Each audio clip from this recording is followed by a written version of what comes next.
Al-Quranul Karim semuanya adalah nur, adalah cahaya. A'udzu billahi minasyaitonir rajim. Ya ayyuhan nas qad ja'akum burhanun min rabbikum wa anzalna ilaikum nuran mubina. Wahai sekalian manusia, telah datang kepada kalian petunjuk dari Rabb kalian, dan telah kami turunkan kepada kalian cahaya yang mubin, cahaya yang jelas. Jadi Al-Quran semuanya itu cahaya.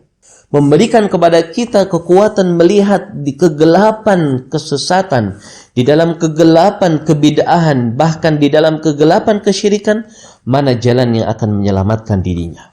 Maka subhanallah, boleh dibilang seorang yang dia menghafal Quran semuanya atau sebagian darinya, dia mengamalkan kandungannya, maka dia telah diberikan oleh Allah sebuah cahaya yang kuat untuk menuntun dirinya menuju kepada surga Allah.